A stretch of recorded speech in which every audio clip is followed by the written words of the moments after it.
was that LBJ had a transmitter receiver in his hand during the time of the shooting. And I'm thinking, what vice president carries a walkie-talkie? It was. Now, I interviewed LBJ's lawyer. He said LBJ was involved. And of course, the first thing that LBJ did on the plane flying back to Washington was to recall all the money that Kennedy issued under Executive Order 11110. And I still have one of those United States notes in my wallet. Well, they also altered the vehicle that showed all the evidence where the shots came from. And that's very critical because they could have used another vehicle. That vehicle should have been kept as evidence, and they should have, collected and done all kinds of evidentiary collections on it, shrapnel, fingerprints, blood, and all this other stuff, but they didn't want to do that. No different than Kennedy's brain is missing because there was mercury in it, because it's a mercury-tipped bullet that killed it. Right? Yes. Otherwise, why do you have such an explosion that shows all the stuff that's inside? That's why they killed the doctor who did the photographs.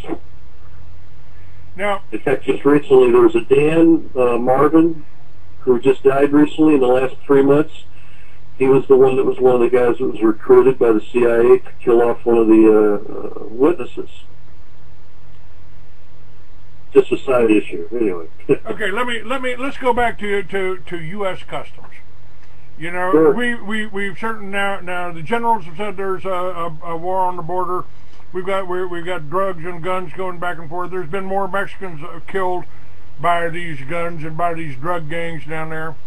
And I happen to personally believe, from the research that I've got, that most of the drug gangs are controlled by the CIA or the Mossad. They infiltrate them. They closed down the Medellin cartel. Remember that? They went after the Medellin cartel, but the Cali cartel popped up right after that, didn't it? Yeah, the infamous Medellin cartel. Yeah. Yes, sir. Those were the cowboys. Those were the cowboys. That was the Colombians that were trying to get into or control the drug business. So we sent troops down to take them out.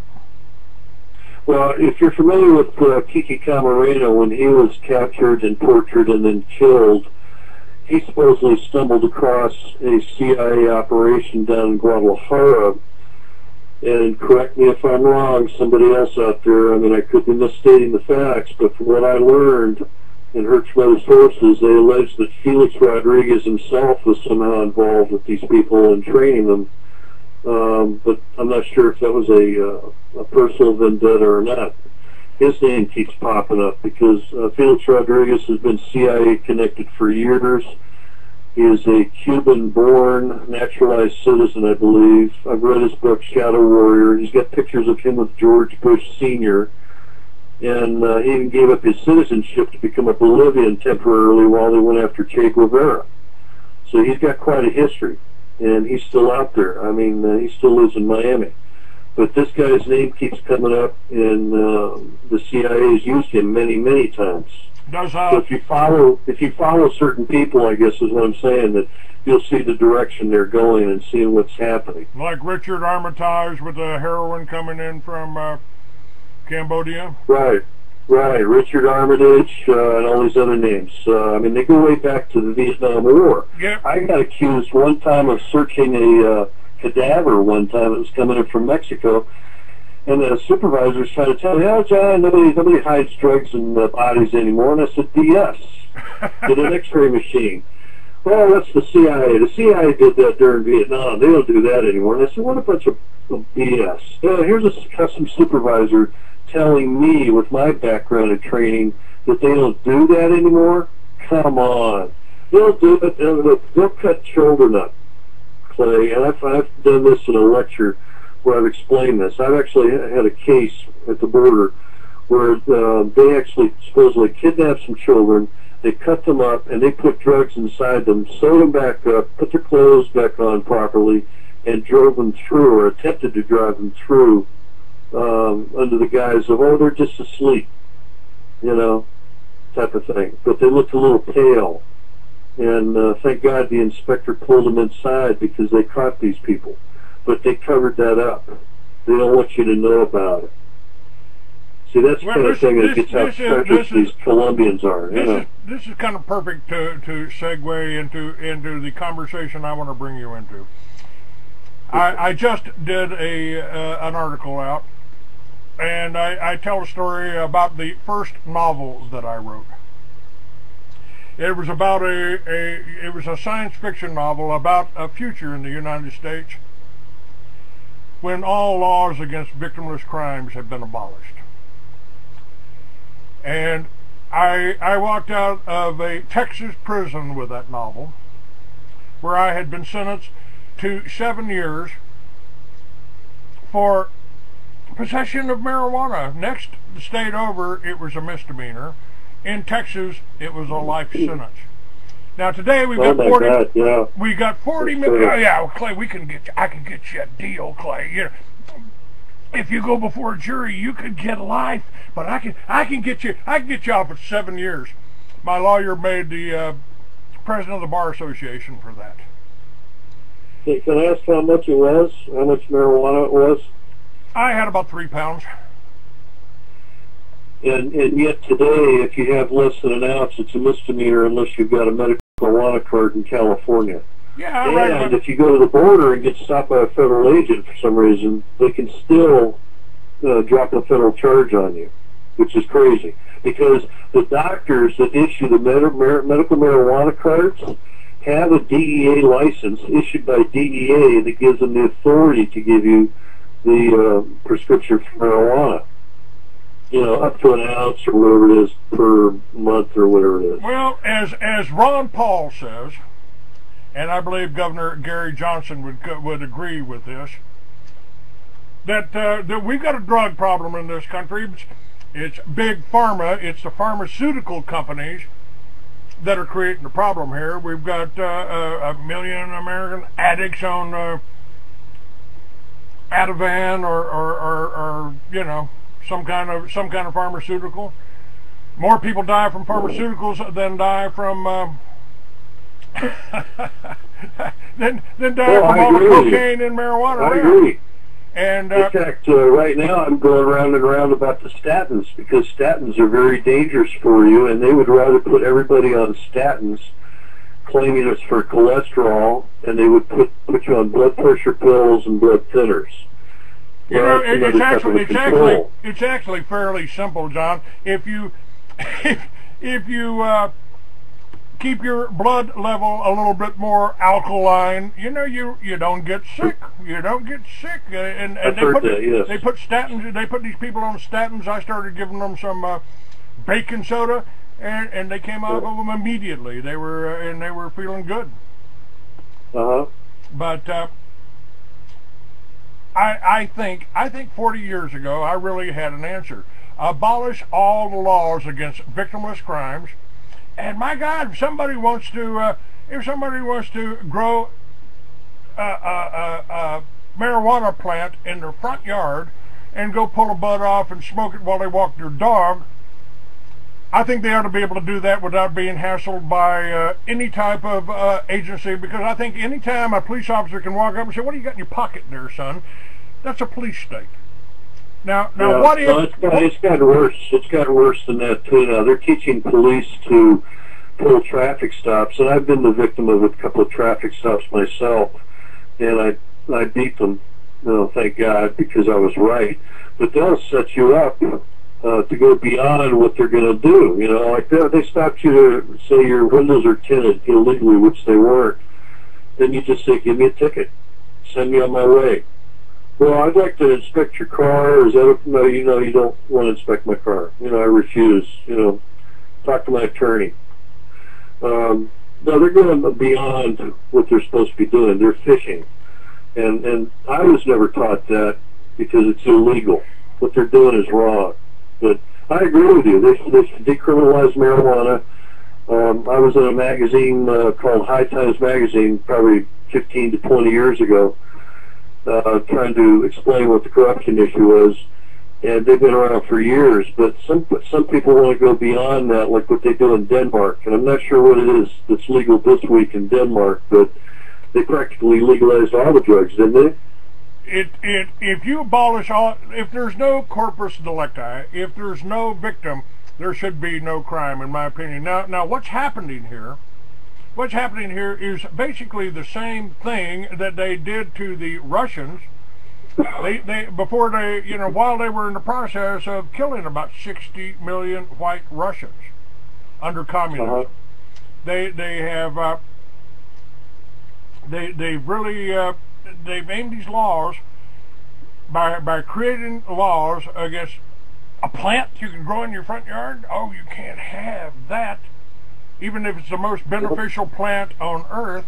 And to me, it ought to be, why have a law against a victimless crime? Unless, as Ayn Rand said, government has no control over honest citizens, so they have to make criminals out of us. Now, I see this whole trend happening right now.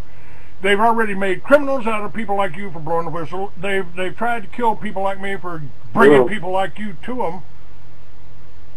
And if we ended all of this, if suddenly, if I could go down on the border and there was not a fence, but some tables there, and I could buy all the marijuana or all the cocaine or all the methamphetamine I wanted right there at the table, and turn around and walk back up, and go into my house and kill myself if I want to do that on drugs or smoke a joint. This should become. I can't hear you. This is. Can you hear me now? You got me, John? Did I lose you? John, can you hear me? What happened here? John Carman, can you hear me? Let me call you right back. I cannot hear you. I'm actually hearing the response on my laptop. Yeah, you lost me somehow. Okay, let me call you right back.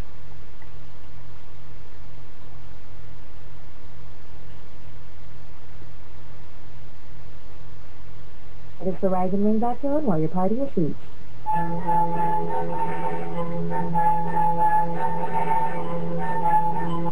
Hello? Okay, can you hear me now? Yeah, I can hear you now. It must have been a disconnect or something. That's another government intervention. How's that? That could be. That could be.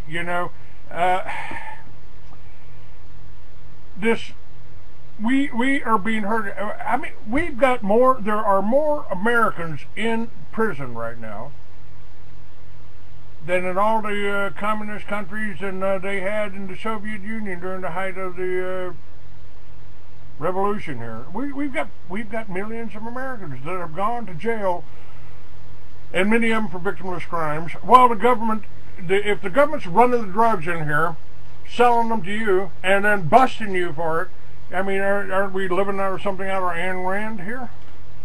Yeah, I mean, I've heard the same thing. I back you up on that. Another thing they're trying to do is remove our gun rights. So if they make you a felon, guess what? They get to take away your gun rights. Right. And Clay, I got to ask you, because I've been wanting to ask somebody this. You've been around too. Is there anything in the Constitution that says about the gun rights? You have the right to keep and bear arms. Is there anything in there that shows an exclusion that says except if you're a felon? No. I mean, back in the old days, if you went to prison and you were at the prison in Montana and you served your time, keywords, you walked out of there with a horse, a saddle, a gun, and a $100 gold piece. That's what they were required to give you because you basically had that when you went in, probably. That's right. A $100 gold piece today would probably be worth at least $2,000. There is nothing in the Constitution that allows them to remove my guns, no matter what I've done. Once I've served my time, once I'm off of that probation, once I'm off of that parole, then my life's mine. But they don't want you to know that, and they don't want you to know that there's no law that requires you to pay income tax, and there's no law that says the government can outlaw a friggin' plant, which, by the way, was our #1 cash crop that our Constitution, our Declaration of Independence, and our Bill of Rights was written on hemp paper. Yeah, hemp goes way back, and you just I'm sorry, I'm getting a memory glitch there. You just mentioned somebody else there. Anyway, pass over. Well, we've got what I said here in this article that I've just put out. I said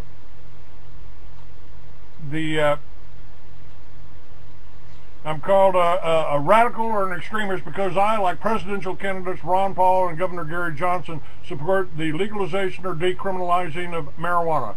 I'm called a hippie, a pothead, or a druggie.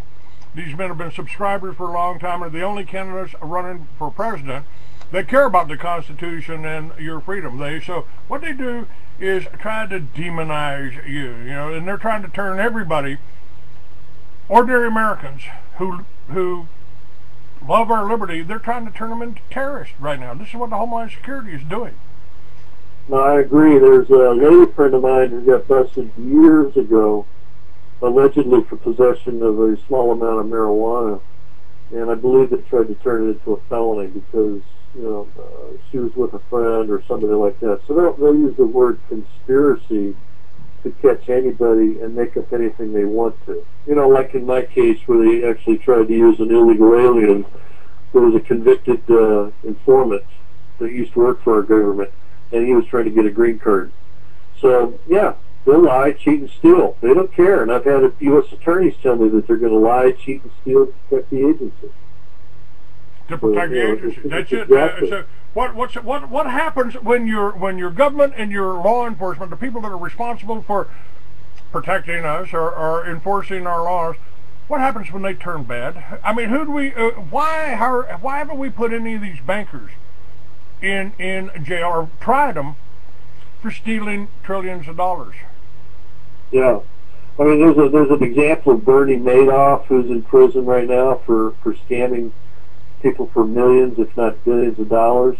But you know what? The Martha Stewart case, which is interesting, I saw a guy who was actually spending a 5-year sentence, and he only did 3 years because of good behavior, and he did his official detail in prison. And this guy was worth $50 million alone.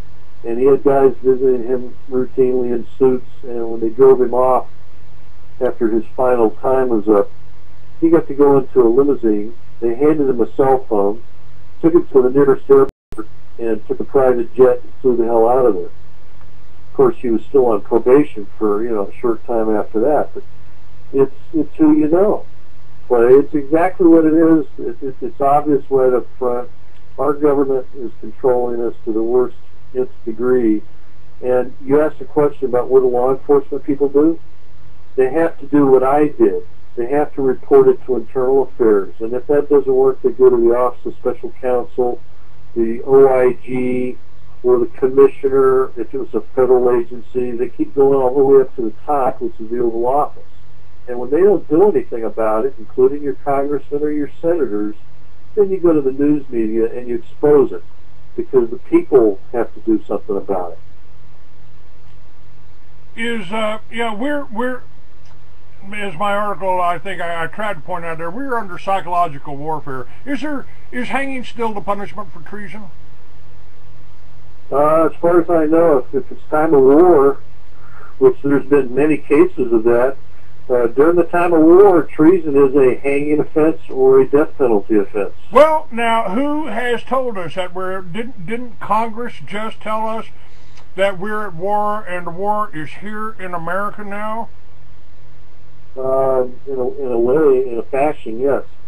I mean, technically, the president has declared war against terrorism, the previous president, and we've been at war in Iraq and Afghanistan and a few other places, but I'm not sure if it was congressionally approved or not, which would be the difference.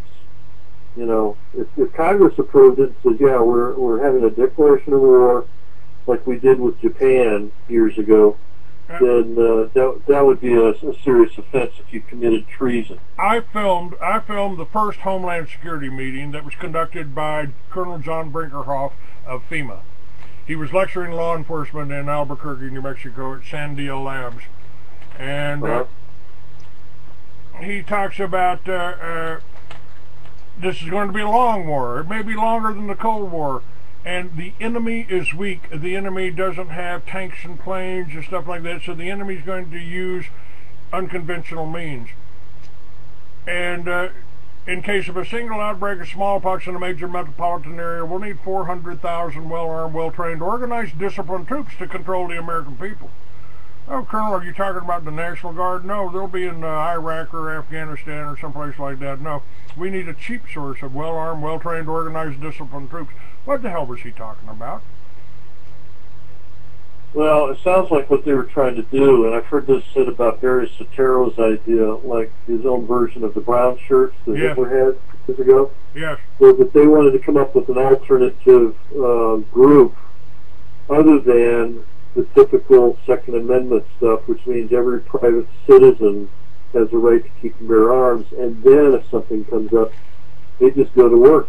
They just take action. They get involved in their own groups and enforce the law, do whatever, defend the country or the border or wherever they live.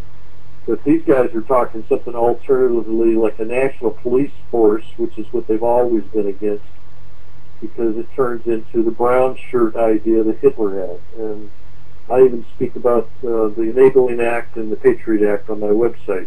So it's the same type of documentation.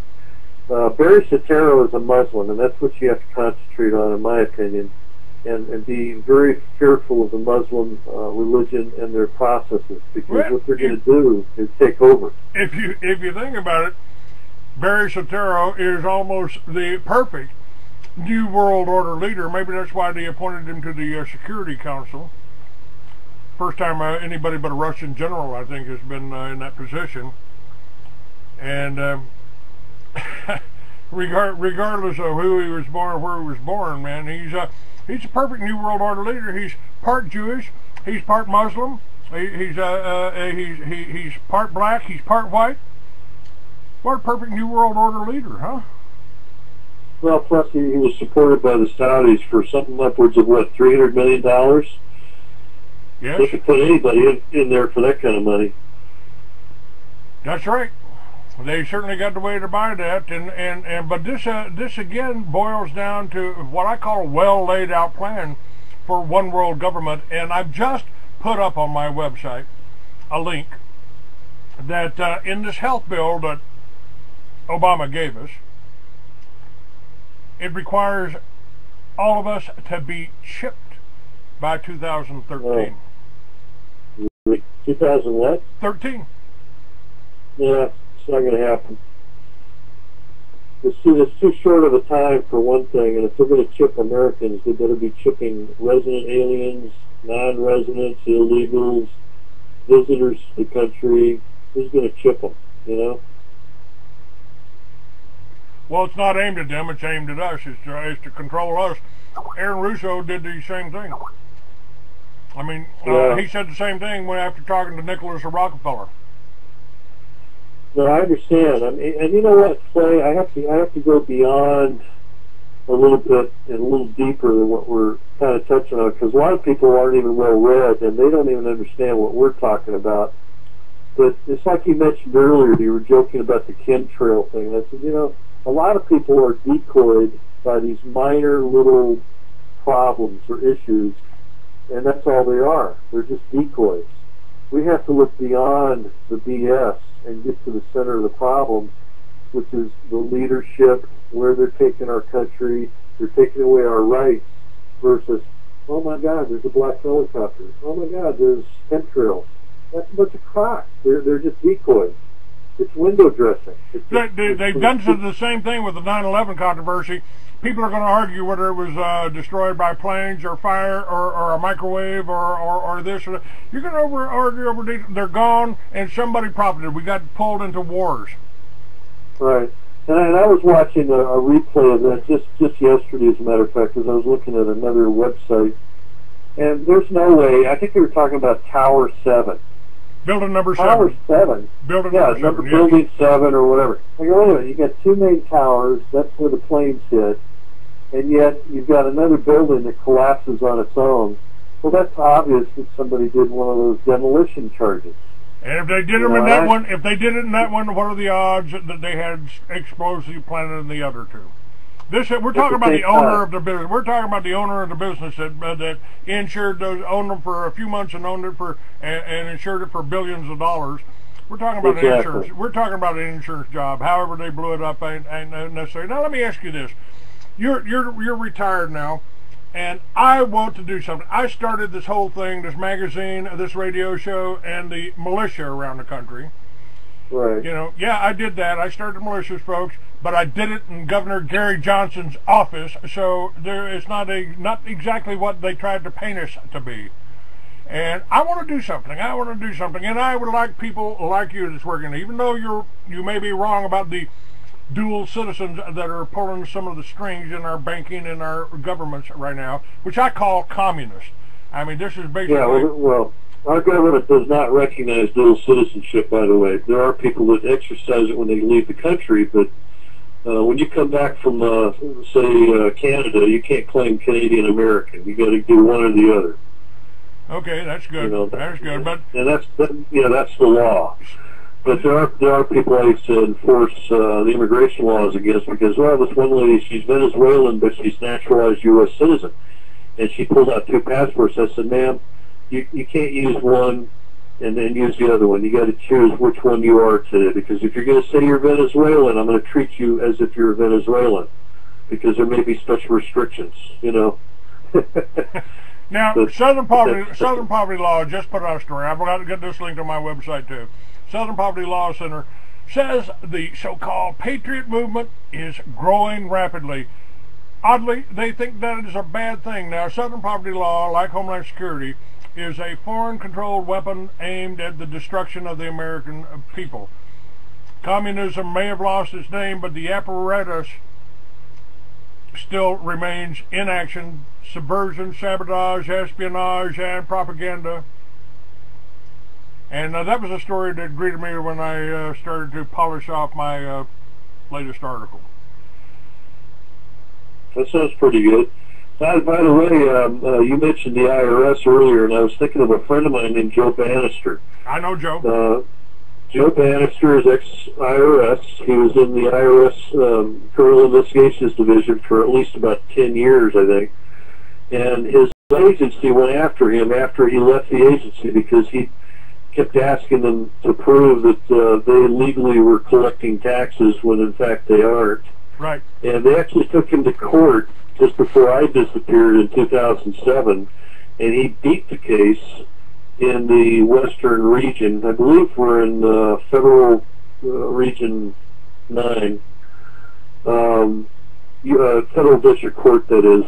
And yet in other regions, in the East Coast areas, there were other IRS agents or former agents that were whistleblowers as well, and they got in trouble. They charged them for not paying taxes and advocating certain things, and they got 2 or 3 or 4 year sentences. You know, where's the consistency in the law? If a federal judge has a case and you win, it should be across the board, like case law, and yet they don't do that. So it depends on what district you're in. That's so inconsistent. But anyway, thank God he won his case, so at least he can prove that. Yes. And Joe Bannister, well, there's other people in like Lynn Meredith and Irwin Schiff that are doing time for writing a book. They're saying basically everything Joe Bannister said is the truth. Now, but we're going to finish up here very quickly, and your website is customscorruption.com. It's linked on my site. This show will be linked on my site. It'll be up on YouTube. But let me ask you this. This is an important question. I want to get in. What can we do? I'm getting a little frustrated here. Divide and conquer is what they do. So their demonization of me, or you're a hippie, or you're a druggie, or you're a militia guy, you're an extremist. You're an extremist, Clay. Oh. How do we go from here? What can we do? What can we do? Well,